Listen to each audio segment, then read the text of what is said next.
Welcome on in, guys. It is Three Bold Takes. Freddie, Chase, and Quinn here with you guys. Reminder now, if you don't know, now you're about to know, we are finally sponsored by SeatGeek. Be a geek, buy a seat. Use our code Three Bold Takes to get $20 off your first ticket purchase, guys. We'd love for you to use it. We all use it. It's huge for us. Number one ticketing platform in the world, man. What else is to use? Come on. So let's get into it. We got our overreactions, and this one's been boiling for 2 weeks at 212 degrees for me. It's just been rolling, and it has started with the Texas-Michigan game. 212 is way above boiling. How does a boiling point? Guys, that's why we talk and we don't do classes anymore. I'll tell you that right now. The Texas Michigan game really set it in motion for me, and then it was furthered by the Georgia Kentucky game this past week. AP poll, toss it out. College football does not need an AP poll anymore. All it does is get you excited through the preseason of what's going to happen, and it gives you crap games. All it does is a manufactured way for TV to make money so you watch certain games because of numbers next to a team that are not true. I don't know I forget who chooses them, but all of those guys have not one brain cell and have no eyes because their eye test tells them that Michigan was a top 10 team to start the year. And then you also said for the first few weeks, Georgia was a number one team. And then they played like that against Kentucky.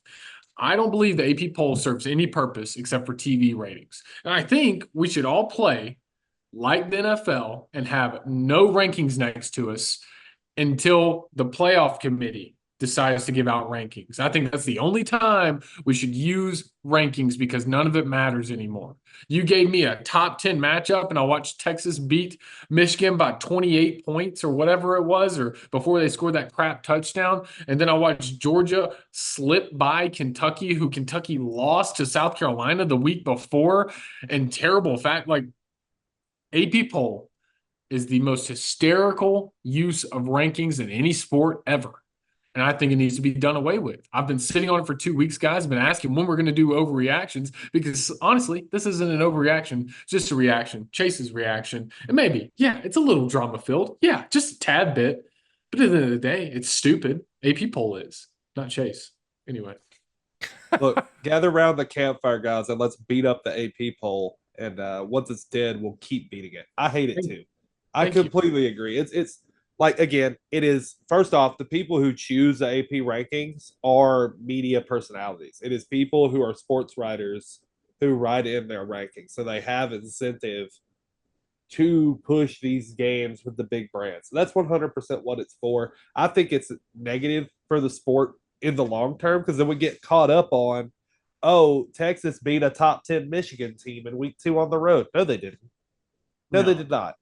But we're going to stay to that all the way through the season because of the AP poll. I completely agree with you, Chase. AP poll is garbage. Let's wait until the playoff committee gives us a ranking before we start caring at all about rankings. Freddie, what you got?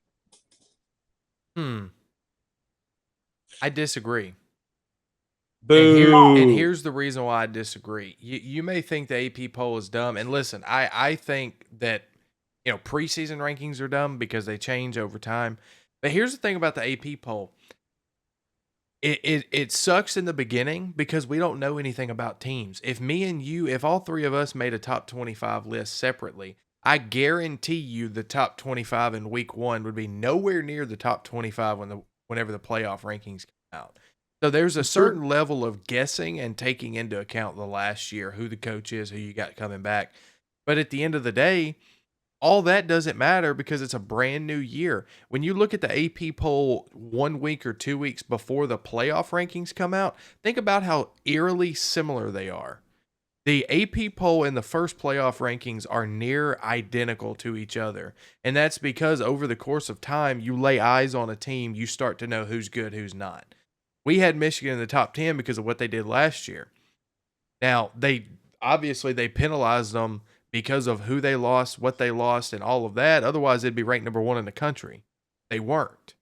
So there is some sort of element to it that is true. And yes, they use it to boost ratings in week 1 on especially, the 15 through 25 type of teams. I'm a firm believer in that.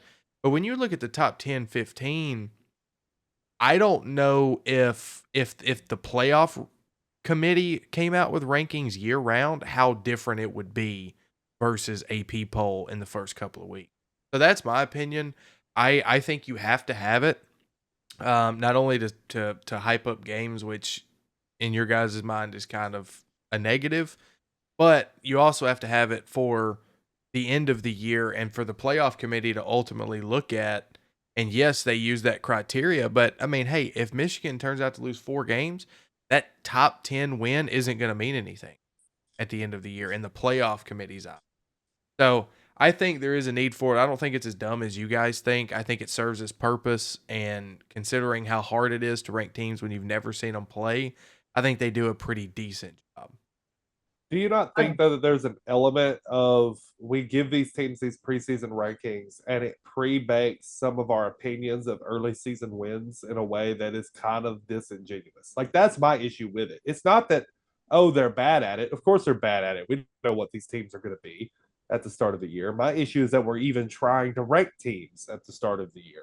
Like, I get that you're trying to push these first couple games of the year. I don't think you need arbitrary numbers beside them to sell. In fact, I think a game like Alabama at Wisconsin would have been sold better, pitched better to a national audience if it was just Alabama at Wisconsin instead of number 4 Alabama at Wisconsin. Because then the moment people saw that, they were like, all right, well, Alabama's going to kill them. Now they did, but Yeah, you don't know that going in. Yeah. I mean, I think that's possible. Well, I think when if you look at it, it's more about the branding will draw eyes, and I just think it's trying to get me to focus on, because there are certain games you could watch instead that they have, like the Texas Michigan game. That was, I think, the biggest game of the week that we did for our predictions, and it was the worst game of the week I think we did. And so when you look at it, you're like, oh man, this is going to be a huge game, and they just sold you this crap of a team that played. Yes, they moved them back. But me personally, when we were talking about preseason polls, I was saying that Michigan should barely be a fringe top 25 team. And I still think that. They have not performed to who they were, and they're hanging on to who they were last year. So that team, and then Georgia, like clear cut and to the point, Texas is the best team so far in college football from what I've seen. Georgia they're good. They were good last year as well, but they should be dropped back a couple pegs. And I think these AP polls just kind of like, hey, let's put together a matchup for this week, and that's just. And I do agree, because I think, was LSU and South Carolina unranked, both of them, or just South Carolina? Just South Carolina. Just South Carolina. I think that's a bigger game if they're both unranked. You got College Game Day there, the environment you're in. I think it's a lot different instead of just LSU. It still ended up being a good game, but at the end of the day, that's just the AP poll. I think is super. But I see your point too, Freddie. They I don't know, just not my feelings. Yeah. Yeah. Well, we're done with the fire. Like Quinn said, we built it, we burned it down, we beat the dead horse. We're over it. Guys, this is my overreaction. I can't stand the AP poll. Let me know what you think. But while you're doing that, make sure as you're watching this video, use SeatGeek as well. Find some tickets for the season. Use our code 3BoldTakes. Get you $20 off, something like that. I don't know. Have some fun with it, guys. 3 Bold Takes. Freddie, Chase, Quinn, thank you. We're out.